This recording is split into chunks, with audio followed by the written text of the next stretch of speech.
കേരളത്തിൽ ബി.ജെ.പി ഇങ്ങനെ ഉയർന്നു നിൽക്കുന്ന ഒരേ ഒരു കോർപ്പറേഷനാണ് തിരുവനന്തപുരം.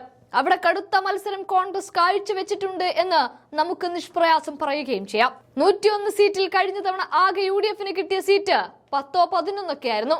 അതും വാർഡ് വിഭജനം കൂടി കഴിഞ്ഞപ്പോൾ പേരെടുത്ത് പറയാൻ പറ്റുന്ന 7 സീറ്റുകൾ മാത്രമേ കോൺഗ്രസിനുണ്ടായിരുന്നുള്ളൂ.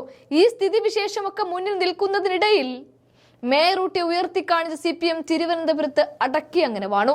എന്നാൽ ഇന്നിപ്പോൾ 19 സീറ്റ് കോൺഗ്രസിന്റെ കൈകളിലാണ്. 7-ൽ നിന്നും 19-ലേക്കുള്ള ഒരു കുതിച്ചുചാട്ടമാണ് ഈ 2025-ൽ നമുക്ക് കാണാൻ സാധിക്കുന്നത്. എന്നാൽ അവിടെ ബി.ജെ.പി കുതിച്ചുയർന്നു. 50 സീറ്റുകളാണ് അവർ താമര കുമ്പിളിലാക്കിയത്. ഇനി കിട്ടാനുള്ള ഒരു സീറ്റ് കൂടി അവർ നേടിയാൽ തലസ്ഥാന നഗരിയിൽ ബി.ജെ.പി മേയറാണ്. എന്നാൽ അതിനി ഒരു സീറ്റ് കൂടി വേണ്ടി വരുമ്പോൾ എപ്പോഴത്തെയും പോലെ ഒരു ഓപ്പറേഷൻ താമര കാണേണ്ടി വരും. എന്നാൽ അത് സാധിക്കില്ല എന്നാണ് പറഞ്ഞു വരുന്നത്. അവിടെ ഒരു വാർഡിൽ സ്ഥാനാർത്ഥി മരിച്ചതിനെ തുടർന്ന് ഇനി തെരഞ്ഞെടുപ്പ് നടക്കാനിരിക്കുന്നതേ ഉള്ളൂ. ഏത് വിധേനയും ബി.ജെ.പി ആ വാർഡിൽ ജയിക്കാതിരിക്കുക എന്നുള്ളതാണ് ഇനി കോൺഗ്രസിന്റെ ലക്ഷ്യം. അതിനായി ഏത് മാർഗവും അവർ സ്വീകരിക്കും എന്നുള്ളതാണ്. NDA തലസ്ഥാന നഗരി ഏൽപ്പിക്കില്ലെന്ന് പറഞ്ഞ KPCC പ്രസിഡന്റ് സണ്ണി ജോസഫ് തലസ്ഥാനത്ത് പ്രാദേശികമായി LDF UDF സഖ്യമുണ്ടാക്കുമെന്ന രീതിയിലേക്ക് പോകുന്നു. അങ്ങനെ വന്നാൽ UDFന്റെ ശബരിനാഥിനെ മേയറാക്കിയുള്ള വിട്ടുവീഴ്ചകൾക്കാണ് സാധ്യത. 2 സ്വതന്ത്രരെ ഒപ്പം നിർത്താനുള്ള ചർച്ചകളും തുടങ്ങിക്കഴിഞ്ഞിട്ടുണ്ട്.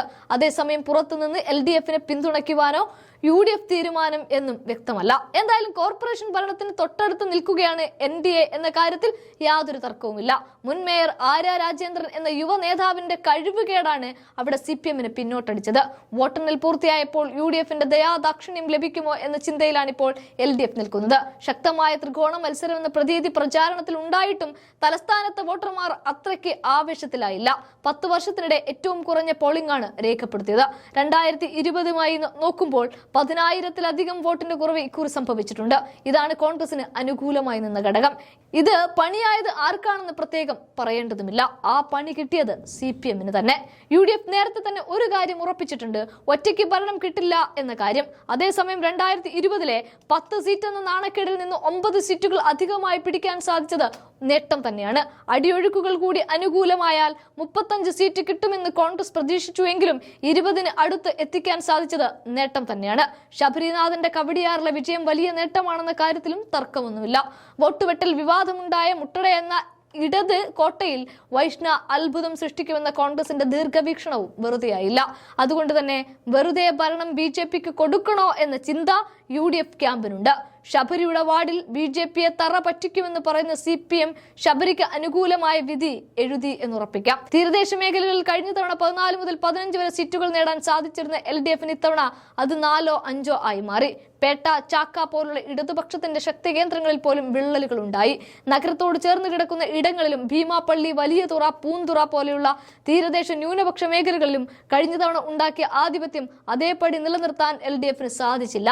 ഈ തീരദേശ മേഖലയിൽ തങ്ങളുടെ നഷ്ടപ്പെട്ട അടിത്തറ കോൺഗ്രസ് നേതൃത്വം നൽകുന്ന UDF തിരിച്ചു പിടിക്കുന്നുണ്ട് എന്നുള്ളതാണ് ഏറ്റവും പ്രധാനപ്പെട്ട കാര്യം. ഈ ഒരു സാഹചര്യത്തിൽ തിരുവനന്തപുരം മണ്ഡലത്തിൽ ഉൾപ്പെടുന്ന 21 കോർപ്പറേഷൻ വാർഡുകളിൽ UDFന് ശക്തമായ മുന്നേറ്റം ഉണ്ടാക്കാൻ സാധിക്കുമെന്ന് അവരുടെ കണക്കുകൂട്ടൽ അതേപടി തന്നെ സംഭവിച്ചു. അതുകൊണ്ട് തന്നെ ഒരു നീക്കുപോക്കുണ്ടാക്കാനുള്ള സാധ്യതയും തള്ളിക്കളയാൻ സാധിക്കില്ല. അതേസമയം CPMലെയും കോൺഗ്രസിലെയും തലമുതിർന്ന നേതാക്കന്മാർ സഖ്യം വേണ്ടെന്ന് ഇക്കുറി തോൽവി സമ്മതിച്ച് പ്രതിപക്ഷത്ത് ഒതുങ്ങിക്കൂടാമെന്നും പറയുന്നുണ്ട്. എന്തായാലും വലിയ പ്രഖ്യാപനങ്ങൾ വരും മണിക്കൂറുകളിൽ ഉണ്ടാകുമെന്ന് മാത്രമേ ഇപ്പോൾ പറയാൻ സാധിക്കൂ.